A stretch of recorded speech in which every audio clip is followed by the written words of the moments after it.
In this video, I'm going to talk about the three main causes of self-doubt in sports, how self-doubt hurts your performance, and then a few different ways that you can work on overcoming self-doubt as an athlete.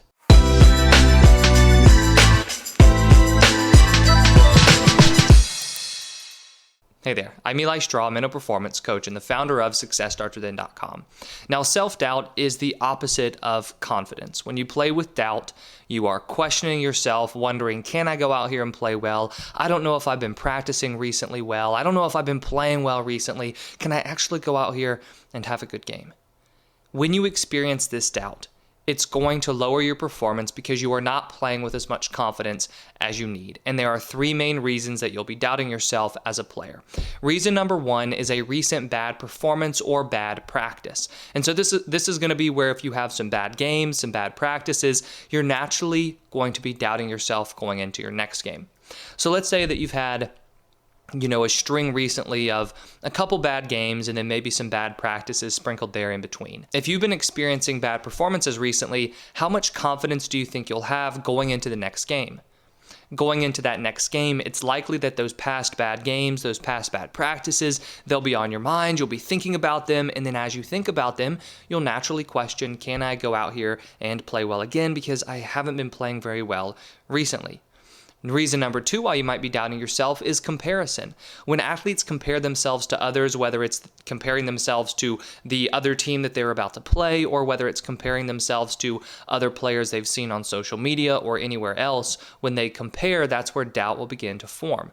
I see this a lot in athletes I work with within one-on-one coaching when they're facing different types of teams. Their confidence will go up when they're facing teams who they believe they're better than. Their confidence will go down and doubt will rise when they're facing teams or opponents who they think are better than they are. And a lot of times this is going to be where before the game they pay attention to the other team in warm-ups. They really watch the other team's film and then they start to doubt themselves as to whether or not they can play against them because they see the other team performing so much better, or at least looking like they can perform better. And so then they're going to be doubting themselves going into that next game. And so, by the way, if you are interested in learning more about the one-on-one coaching I offer, I've put a link to that in the description below. And then reason number three why you might doubt yourself is an immediate mistake that you make within a game. This is something I see a lot as well, where you make a mistake during the game and then immediately as a result of that mistake, you begin to question yourself. So let's say that you're a basketball player and you turn the ball over on the offensive side. Next possession, you will likely doubt yourself and you won't be feeling as confident if you get the ball in your hands. You may even avoid being in that situation altogether. I've had a soccer player that I've been working with recently who told me that he avoids situations where he just made the mistake, so he avoids that situation again during the game because he does not believe that he can do it well since he made the mistake within that moment. So the bottom line is, self-doubt's typically going to form due to you having some recent bad games or recent bad performances. Now, here's the thing. It doesn't necessarily mean that your performances were truthfully awful. What I mean by that is there's been this athlete that I've been working with who has had some recent average games, but she's been coming off some really phenomenal performances. And so in comparison, those decent games or those average games, they felt like poor performances to her. So then she began to doubt herself, not because those games were, inherently terrible, but because to her they felt like they were worse than her previous games. So a lot of times if we are experiencing bad practices or bad games and then that is driving doubt, a lot of times it's our own interpretation of those practices or games, and if we took an objective view, we wouldn't necessarily see them as bad games, right? Coach might be telling us that they're not that bad games. Our teammates might be telling us that we've been practicing well recently. So then you may begin to wonder, why would a bad practice or bad games be causing me to doubt myself if everybody's telling me that they're actually pretty okay practices and games? Well, the reason's going to be because of your interpretation of those, which I'm going to get to here in a little bit when I talk about the tips as to how you can overcome and manage this doubt. But really, when we look at these causes of the self-doubt, the one common factor is the way that you are thinking going into the game. Are you thinking about the other team? Are you thinking about recent bad games you've had? If you're playing the game, are you stuck on a mistake that you just made? And is that mistake replaying in your mind over and over again? When you doubt yourself, you are questioning yourself, wondering, can I do this? And most importantly, you are fearful of making mistakes and performing poorly. And that fear drives this questioning and doubt. And that begins to highlight how this doubt causes you to underperform. Because when you doubt yourself, you tend to hesitate, right? So this is the idea of second guessing yourself when you're out there, so you are not allowing yourself to just play freely and be in the moment. Some examples of this include a basketball player who gets the ball down low and hesitates and doesn't put the ball up because they're wondering, is this really a good shot? So they doubt themselves as to whether or not it is a good shot selection.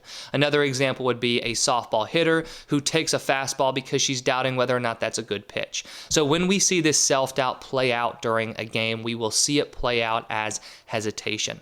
Something else that we'll see it play out as avoidance. So going back to the example I gave earlier of that athlete who made a mistake and then tried to avoid a situation in which they would make that mistake again, that's something I see a lot too, right? So let's say that there's a soccer player who is turning the ball over a lot or is just doubting themselves as to whether or not they can, really make something happen when they get the ball.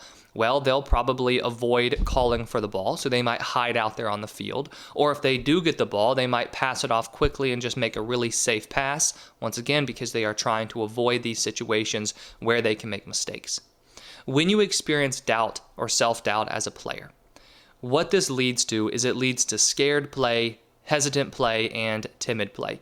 What it does not lead to is free and confident play, which is what we know leads to peak performance. So that's where we have to figure out, all right, if you're doubting yourself, how do you go from doubting yourself, questioning your skills, wondering, can I actually go out here and play? How do you go from that to then actually playing freely and playing confidently?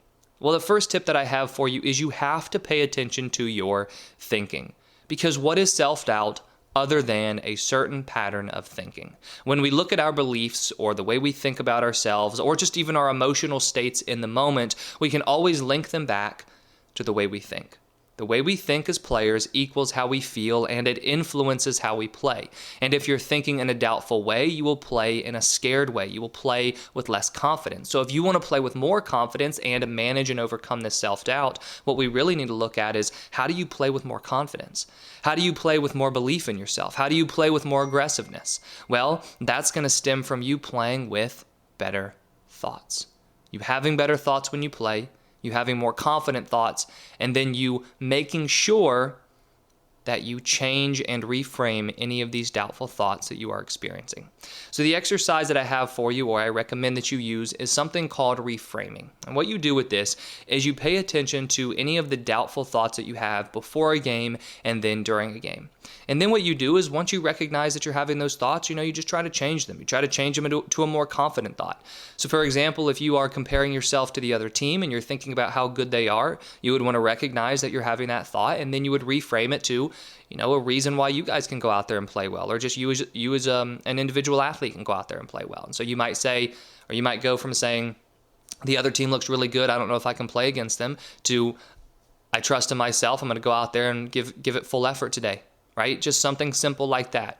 Because we know that if you're thinking in a doubtful way, you will then experience self-doubt and you will play in a hesitant and timid way. So the most powerful way for you to overcome self-doubt is to hit it at its source. And the source of self-doubt is not anything external. It's not the mistake. It's not the comparison. It's not the fact that you've had bad games. It is your thinking about all those things that really drives the self-doubt. So if we want to change that, we have to change our thinking. Tip number 2 is you want to reflect on your wins. So earlier I gave the example of an athlete that I'm working with who has had some pretty decent games recently, but she has interpreted those decent games as bad games, and as a result, that has led to self-doubt.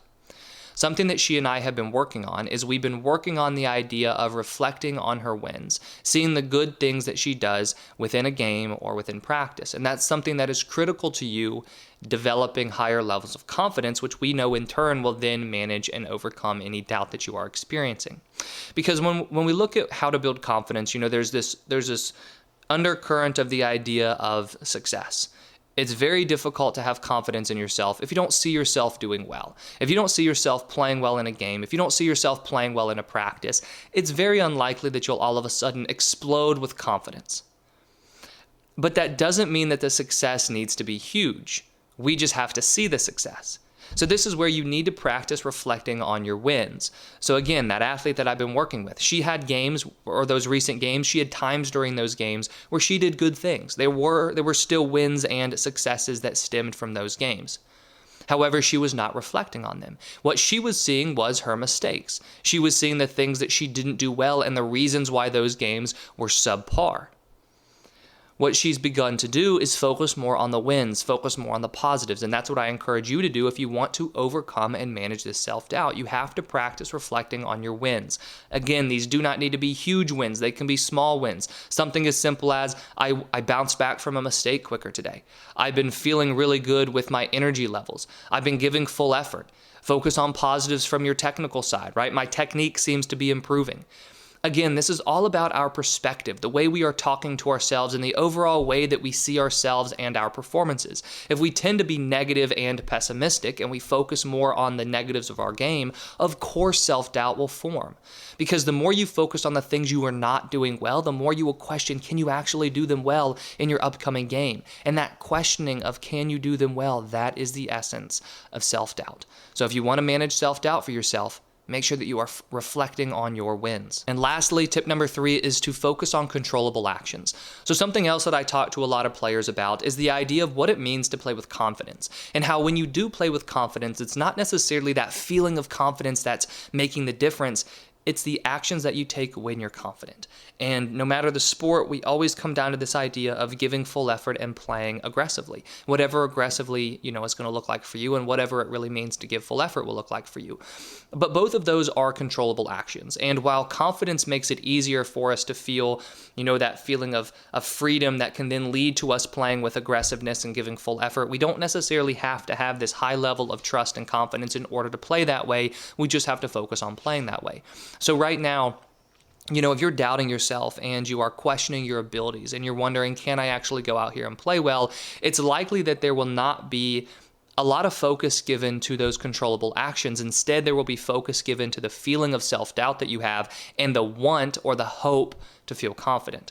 Instead of hoping to feel confident, I would encourage you to choose a couple of these controllable actions that you would be taking if you did feel confident, and then just see, can you actually focus on those things right now? Instead of waiting to feel confident, let's just focus on those controllable actions ahead of time. And then what you can do is you can then stick to those and set them as goals. And naturally, if you focus on those controllable actions and those controllable actions lead to you playing better, then you're going to play better. As a result of that, if you're reflecting on your wins, we know confidence will grow as a byproduct without us having to wait on feeling confident. So what you want to do is you want to think of, what are all the different controllable actions, controllable parts of my game, and then choose 1 to 2 that you want to focus on, and then stick to those going into the game. Because again, self-doubt is all about the way you are seeing yourself and the way you're thinking and these different questions you have about, can I play well today?